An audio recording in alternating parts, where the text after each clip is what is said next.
चलिए, आज हम बात करेंगे thin cylinder, thick cylinder and spheres की। ठीक है। तो वेसल्स लाइक सिलेंडर, ठीक है, जिसमें हम जैसे कि मान लो बॉयलर्स हुए, ठीक है, बॉयलर हो गए आपके, ठीक, एयर कंप्रेस एयर रिसीवर हो गया। ये सब जो होते हैं ना वेसल्स जो होते हैं, वो या तो सिलेंडर के फॉर्म में होते हैं, ठीक है, या स्फीयर के फॉर्म में होते हैं। सिलेंडर होते हैं मोस्टली, कुछ स्फीयर के भी फॉर्म में होते हैं। ठीक है। तो जो इनकी थिकनेस होती है इन वेसल्स की, ठीक है, वो इनके डायमीटर के रेस्पेक्ट में कम होती है। ठीक।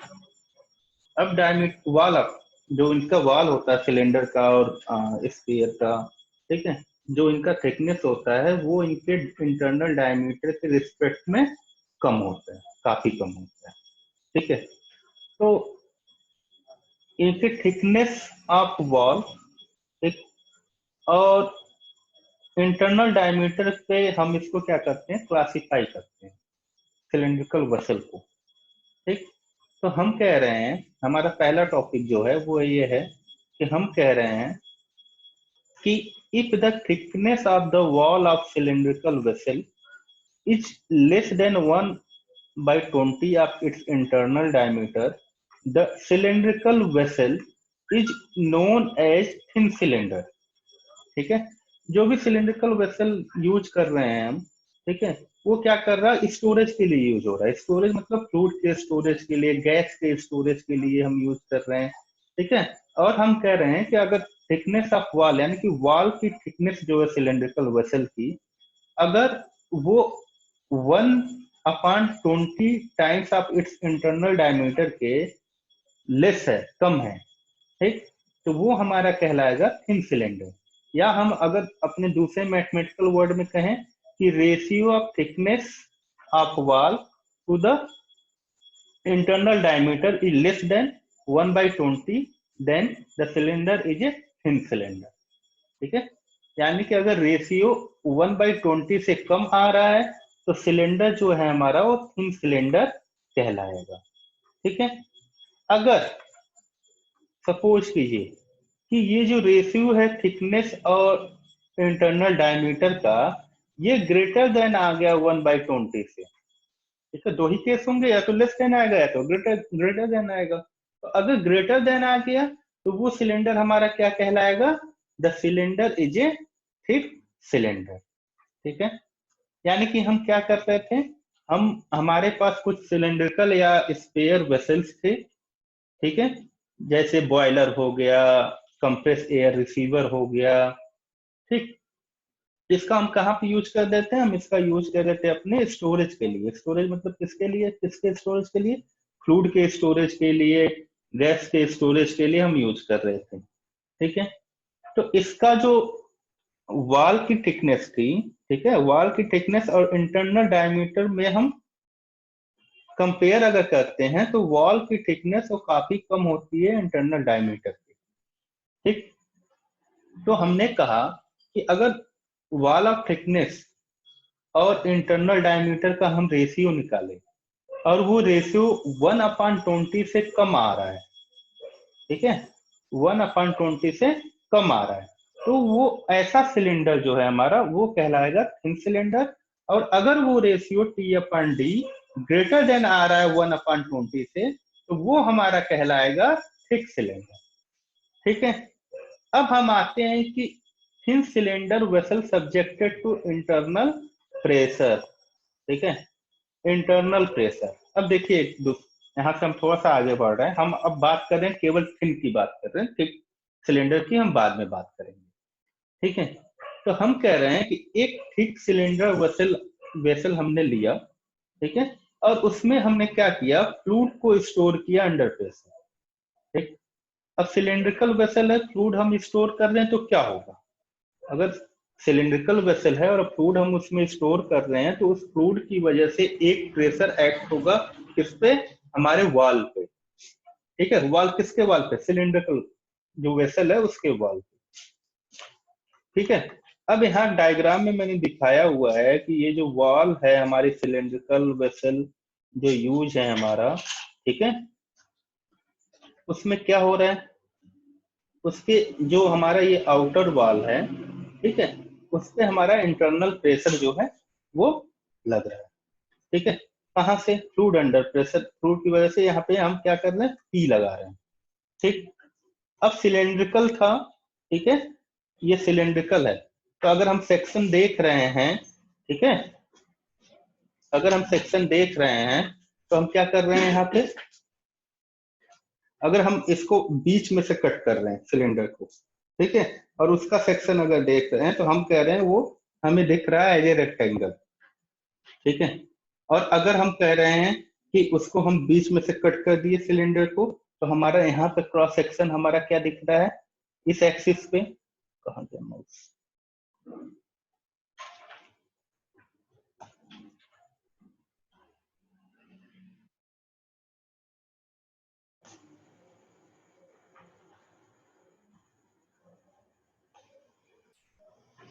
ठीक है, इस एक्सिस पे हमारा ये क्या दिख रहा है हमें, एज ए सर्किल दिख रहा है हमें।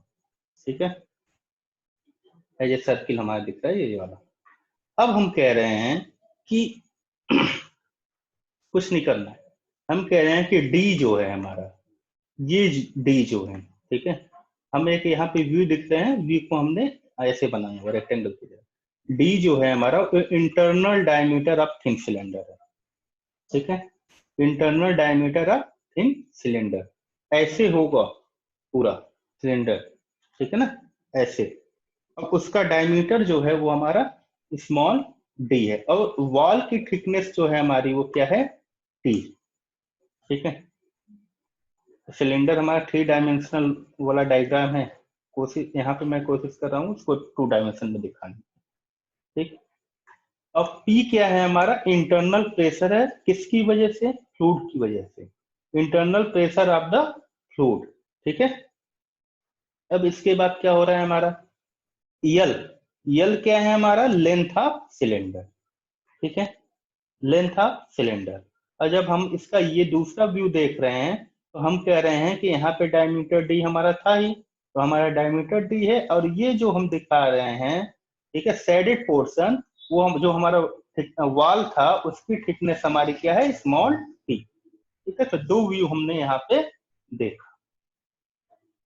अब हम आगे बढ़ते हैं, हम कह रहे थे कि फ्लूइड स्टोर कर रहे थे, फ्लूइड स्टोर की वजह से हमारा क्या था, अंडर प्रेशर था, सिलेंड्रिकल प्रेशर ही लग रहा था हमारा। ठीक, अब हम कह रहे हैं कि स्ट्रेसेज कौन कौन से लगेंगे भैया, stresses in a thin cylindrical vessel subjected to internal pressure. ठीक है, इंटरनल प्रेशर की वजह से कौन कौन से स्ट्रेसेज लग रहे हैं, तो यहाँ पे देखिए कह रहा है कि when a thin cylindrical vessel is subjected to internal fluid pressure, the stress in the wall of the cylinder on the cross section along the axis and on the cross section perpendicular to the axis, दो हो रहा है, axis के along और axis के perpendicular। ठीक है, 2 stress setup हो रहे हैं, तो इन ऐसे स्ट्रेस को हम क्या कह रहे थे, circumferential stress and longitudinal stress. ठीक है, ये हमारे 2 स्ट्रेस हो रहे थे। ठीक, अब हम कह रहे थे कि the stress acting along the circumference of the cylinder is called circumferential stress, whereas the stress acting along the length of cylinder is called हमारा longitudinal, डायरेक्शन में जो था उसको हम कह रहे थे longitudinal स्ट्रेस। ठीक है, और सर्कम्फ्रेंशियल स्ट्रेस को ही हम क्या कह रहे थे, हुप हुप स्ट्रेस। ठीक है, दो टाइप के स्ट्रेस यहाँ पे जनरेट हो रहे थे, एक एक्सिस के अलोंग और एक एक्सिस के, अगर ये एक्सिस है तो इसके परपेंडिकुलर, ठीक है, इस वाले पे, और एक इसके अलोंग। ठीक, तो जो अलोंग हो रहा था वो हमारा क्या हो रहा था, सर्कम्फ्रेंशियल स्ट्रेस, यानी कि सर्कम्फ्रेंस पे वो डेवलप हो रहा है, और एक जो हमारा उसके परपेंडिकुलर था यानी कि लॉन्गिट्यूडनल था। ठीक है, देखो यहाँ पे लिखा हुआ मैंने, where the stress acting along the length of cylinder, जो कि longitudinal डायरेक्शन में था, वो हमारा हो रहा था longitudinal stress। ठीक है, और सरकमफ्रेंशियल स्ट्रेस को ही हम कह रहे थे हुप स्ट्रेस भी। ठीक, अब मैं कह रहा हूं कि देखिए, अगर हमारा सिलेंडर जो हो बर्स्टिंग की कंडीशन में जाए, ठीक है, अगर बर्स्ट करे वो, तो क्या होगा, कैसे होगा।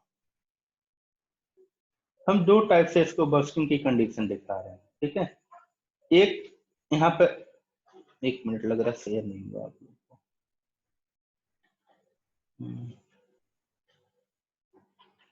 ठीक है, अब डायग्राम देखिए।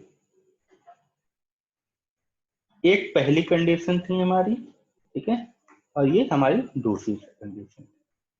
ठीक, एक्सिस के परपेंडिकुलर अगर ये बर्स्ट करे ऐसे, ठीक है, एक हमने ये दिखाया हुआ है और एक हमने दिखाया है कि ये बीच में से ऐसे बर्स्ट कर जाए हमारा सिलेंडर, ठीक है, प्रेशर फोर्स को। ये हमारी दो कंडीशन यहाँ पे दिख रही है।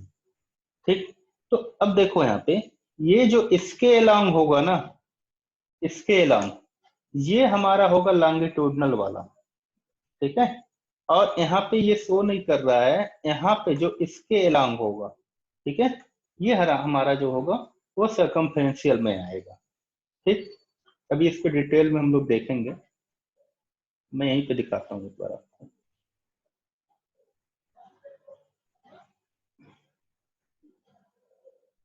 देखिए,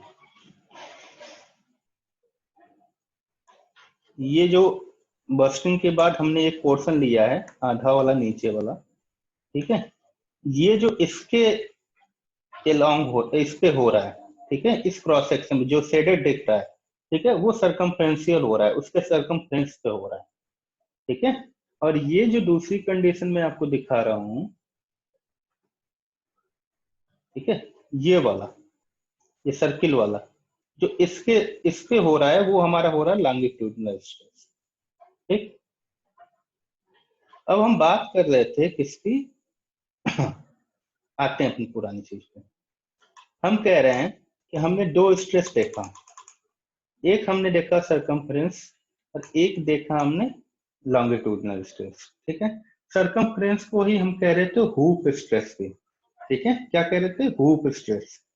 ठीक, ये एग्जाम में पूछता है। अब देखिए,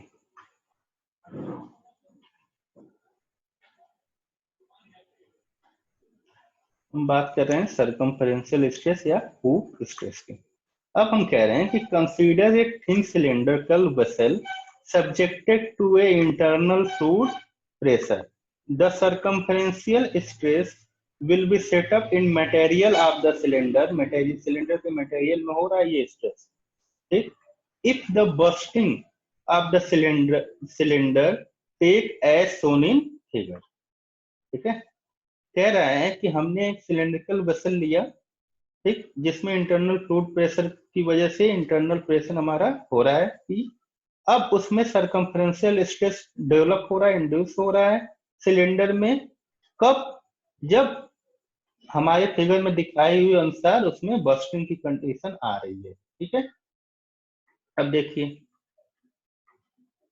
यहाँ पे मैंने ये डायग्राम बनाया हुआ है, इसीलिए मैंने वहां पे दिखा दिया है कि इतने अच्छे से वो डायग्राम जो है बन नहीं पा रहा था हमसे, ठीक है। देख लीजिए एक बार फिर से वो डायग्राम आप लोग।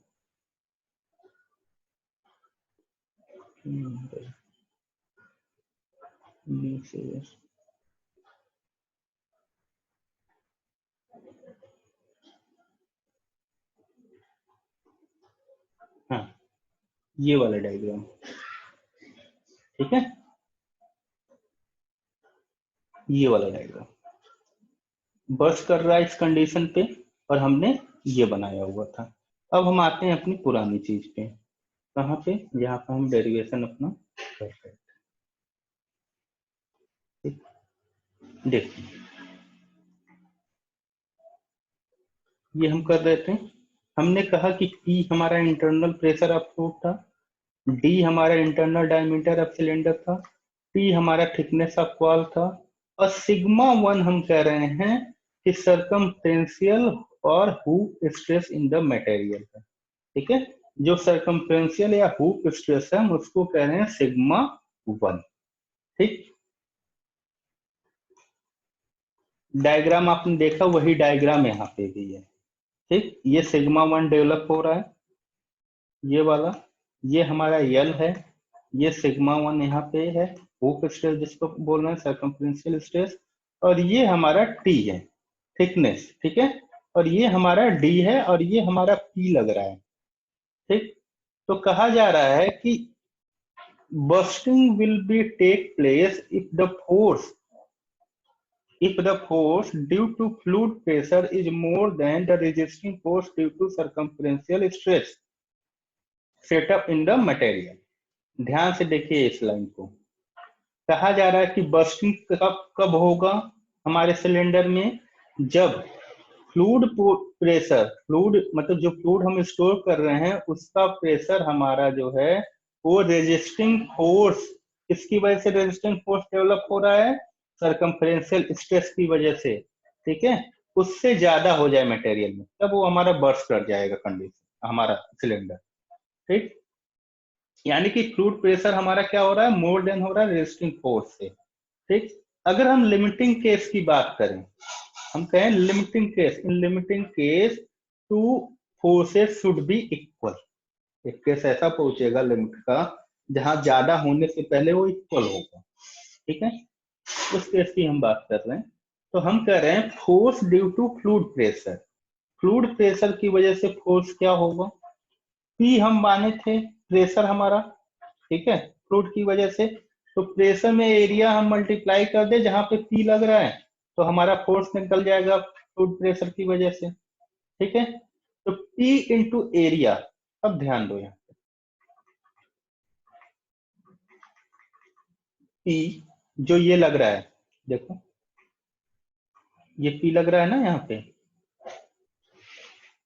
ये पूरा जो है हमारा वो पी लग रहा है एक कर्व शेप में। ठीक है, तो हम कह रहे हैं पी इस पे लग रहा है प्रेशर, और इसके एरिया से अगर हम मल्टीप्लाई कर दें इस पूरे के, ठीक है, इस पूरे के एरिया से अगर हम मल्टीप्लाई कर दें, ठीक, तो हमारा क्या निकल जाएगा, फोर्स निकल जाएगा।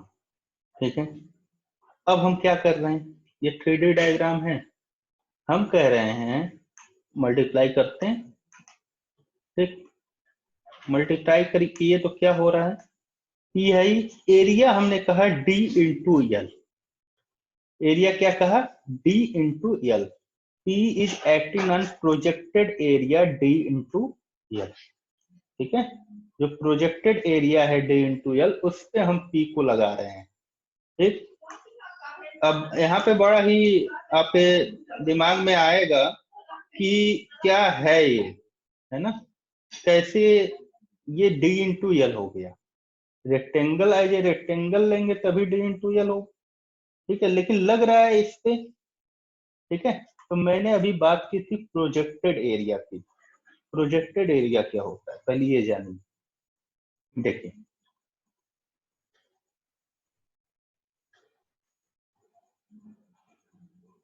प्रोजेक्टेड एरिया, चलिए देखते हैं।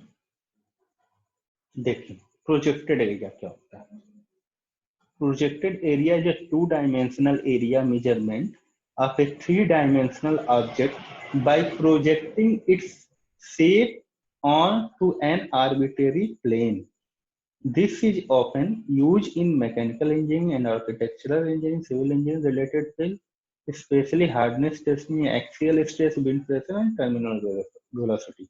ठीक है, ये कुछ एग्जांपल थे जहाँ पे यूज करते हैं प्रोजेक्टेड एरिया। यहाँ पे हम प्रोजेक्टेड एरिया यूज कर रहे हैं, यानी कि ये टू डायमेंशनल एरिया है। ठीक है, एरिया मेजरमेंट है किसका, थ्री डायमेंशनल ऑब्जेक्ट का। कैसे, उसके शेप को हम क्या कर रहे हैं, प्रोजेक्ट कर रहे हैं, यानी कि अगर यहाँ पे ऐसे सर्कुलर शेप था, उसको सबको अगर हम प्रोजेक्ट कर रहे हैं, प्रोजेक्शन ला रहे हैं एक प्लेन पे, तो वो एज ए रेक्टेंगल बन रहा है। ठीक, इसलिए हम क्या कर रहे हैं वहां पे, इसका जो डायमेंशन है वो हम ले रहे हैं एज ए रेक्टेंगल। ठीक है, इसलिए हम इसको जब प्रोजेक्शन कर रहे हैं तो ये एज ए रेक्टेंगल बन रहा है, कैसे, डी इंटू यल का, ठीक, ये डी इंटू यल का रेक्टेंगल बन रहा है, ठीक। तो एरिया हमारा यहाँ पे क्या हो जाएगा, डी इंटू यल, तो P into D into L, ये हो गया हमारा अपना फोर्स। अब force due to circumferential stress क्या होगा, ठीक है। तो इस सरकमफ्रेंशियल स्ट्रेस कितना था, फोर्स हमें निकालना किसकी वजह से, सरकमफ्रेंशियल स्ट्रेस की वजह से, ठीक है। सरकमफ्रेंशियल स्ट्रेस हमने माना हुआ था सिग्मा 1, ठीक है। और स्ट्रेस में जहां जहां वो स्ट्रेस लग रहा होगा उसके एरिया से हमें क्या करना है, मल्टीप्लाई कर देंगे, फोर्स निकल जाएगा, ठीक। अब ये सिग्मा 1 कहाँ कहाँ लग रहा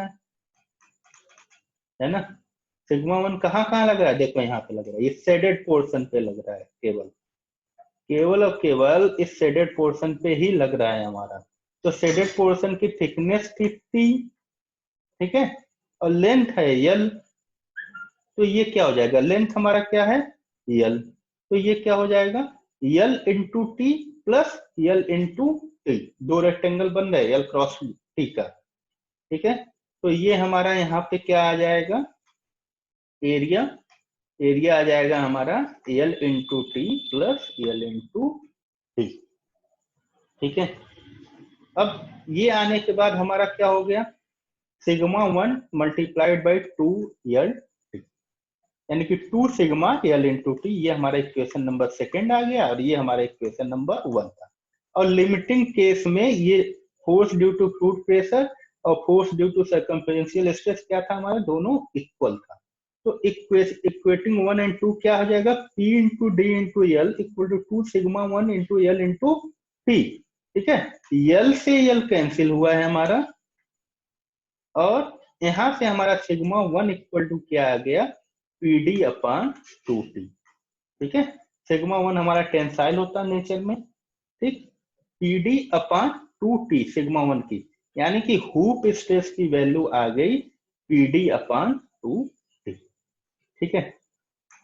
अब आगे बढ़ते हैं, हुप स्ट्रेस हमने निकाल लिया, सर्कमफ्रेंशियल स्ट्रेस निकाल लिया, एक निकाल लिया हमने। अब हम लॉन्गिट्यूडनल स्ट्रेस की बात करेंगे, ठीक। सारे नोटेशंस वही हैं, पी हमारा वही इंटरनल प्रेशर है, डी हमारा वही इंटरनल डायमीटर है, ठीक है। यहाँ पे केवल हम ये मान रहे हैं कि सिग्मा 2 जो है वो हमारा लॉन्गिट्यूडनल क्या है, स्ट्रेस है, ठीक है। सिग्मा 1 हमारा सर्कमफ्रेंशियल स्ट्रेस था, हुप स्ट्रेस जिसको हम बोल रहे थे, और ये सिग्मा 2 जो है हमारा यहाँ पे लॉन्गिट्यूडनल स्ट्रेस है। अब देखिए क्या कह रहे हैं, हम कह रहे हैं the longitudinal stress will be set up in the material of the cylinder if the bursting of cylinder take place along the section A B, यानी कि ऐसे अगर कोई सिलेंडर है और ऐसे ब्रॉस कर जाए, ठीक है, बीच में से ऐसे अलोंग दैट सेक्शन, देखिए यहाँ पे ए बी मैंने दिखाया हुआ है, ठीक है, ए और बी, और प्रेशर लग रहा है इस वाले पे, ठीक है। ये हमारा सर्किल की तरह दिख रहा है, और इसके जो ये एरिया है मैंने शेडेड नहीं किया है यहाँ पे एक्चुअली, उस पर सिग्मा 2 लग रहा है, डी इसका डायमीटर है, ठीक। अब लिमिटिंग केस के लिए क्या होगा, देखिए क्या कह रहे हैं, bursting will take place if the force due to fluid pressure acting on the ends of the cylinder is more than the resisting force due to longitudinal stress, यानी कि sigma 2 develop in the material as shown in figure B, ठीक है। Same here भी है कि यहाँ पे क्या हो रहा है कि फ्लूइड प्रेशर की वजह से जो फोर्स डेवलप हो रहा है वो अगर मोर देन हो जा रहा है किससे, रेजिस्टिंग फोर्स, यहाँ पे रेजिस्टिंग फोर्स किसमें किसकी वजह से डेवलप हो रहा है, सिग्मा 2 की वजह से, लॉन्गिट्यूडनल स्ट्रेस की वजह से, ठीक है।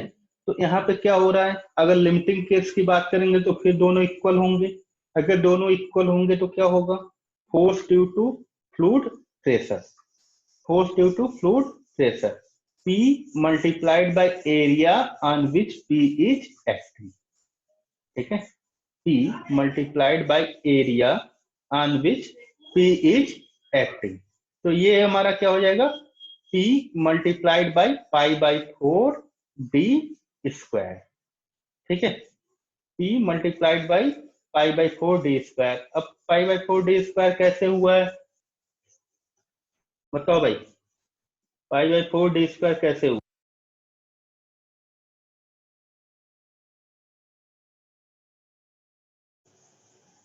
पाई बाई 4d² देखो कैसे हुआ, यहाँ से हुआ। ये पूरा एरिया डी, पूरा जो डायमीटर था वो डी था हमारा, ठीक है। तो इसका एरिया क्या होगा, पाई बाई 4, सर्कुलर सेक्शन का एरिया है। हाँ पाई बाई 4d², ठीक है। और यहाँ पे रेजिस्टिंग फोर्स हमारा क्या हो रहा है, रेजिस्टिंग फोर्स होगा σ2 और multiplied by area in which σ2 is acting. वो एरिया जहां पे σ2 हमारा एक्ट कर रहा है, ठीक है। यानी कि इस वाले एरिया पे जहां पे वो केवल हमारा एक्ट कर रहा है, इस वाले पे, है ना, जहां पे σ2 हमारा लग रहा है, ठीक। तो इसकी थिकनेस कितनी है, इसकी थिकनेस स्मॉल टी है। पहले ही मैंने कहा था इसकी थिकनेस कितनी है, स्मॉल टी, ठीक है। तो अगर स्मॉल टी है और इसको ऐसे खोल दो, इसको क्या करो, ओपन कर दो, तो ओपन करोगे तो ऐसे रेक्टेंगल खुलेगा, और उस रेक्टेंगल की लेंथ कितनी होगी, 2πr, जिसकी जितनी उसकी सरकमफ्रेंस होगी, ठीक है ना, 2πr। तो उसको अगर हम,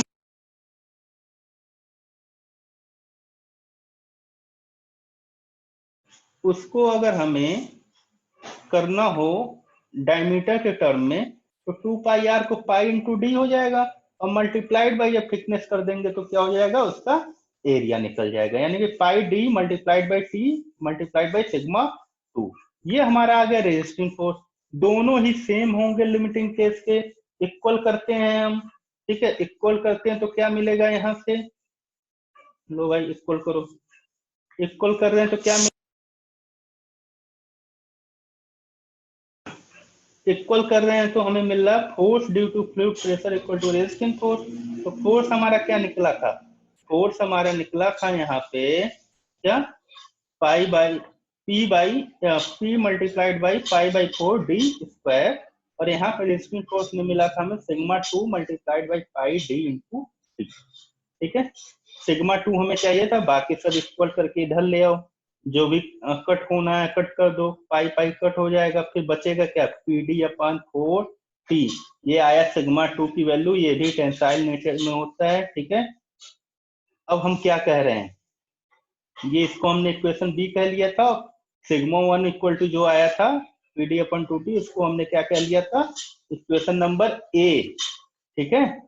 और σ2 जो है इसको हम ऐसे भी लिख सकते हैं, PD/2t मल्टीप्लाइड बाई 1/2, केवल 2 को इधर किया है मैंने, तो ये क्या हो जाएगा, PD/2t σ1 हो जाएगा, और ये 1/2 है ही, तो σ2 इक्वल टू क्या हो जाएगा, 1/2 इंटू σ1, यानी कि σ1 इक्वल टू PD/2t को हमने यहाँ पे पुट कर दिया σ1, ठीक है। PD/2t की जगह पे σ1 हमने पुट कर लिया, यानी कि σ1 की वैल्यू आई थी PD/2t, जो कि हमारा हुक स्ट्रेस था, सरकमफ्रेंशियल स्ट्रेस था।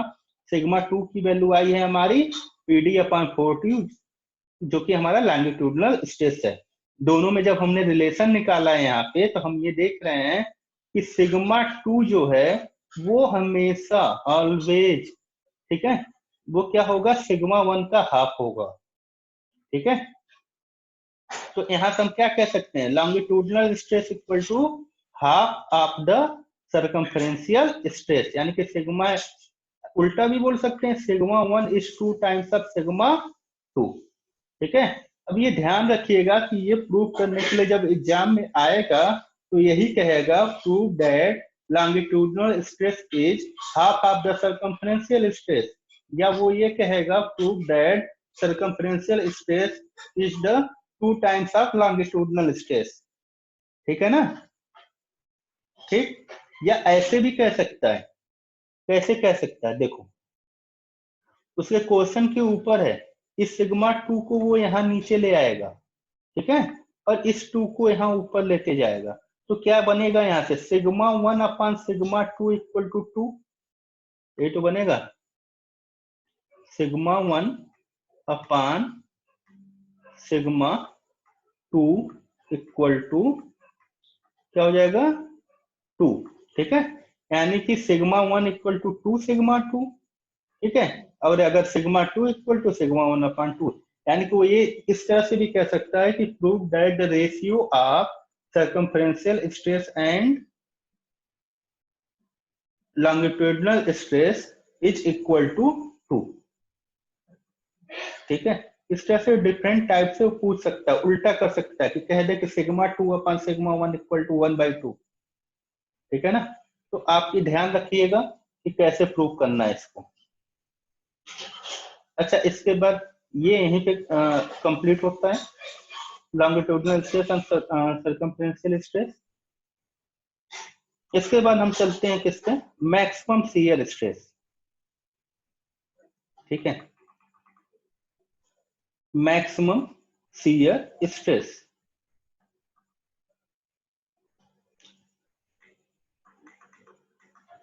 मैक्सिमम शियर स्ट्रेस देखिए क्या होता है। अभी पिछले केस में, पिछले जब लेक्चर ले रहा था उसमें भी बताया था मैंने, at any point in the material of cylindrical shell there are two principal stress namely sigma 1 and acting circumferentially and sigma 2 क्या था हमारा, acting parallel to the axis of shell. If two stresses are tensile and perpendicular to each other, तो maximum shear stress यानी कि tau max जो होगा वो होगा सिग्मा 1 माइनस सिग्मा 2/2। तो सिग्मा 1 की वैल्यू हमने निकाली थी PD/2T और सिग्मा 2 की वैल्यू हमने निकाली थी PD/4T। और ये जब हम सॉल्व करेंगे तो हमारा आ जाएगा PD/8T, ठीक है।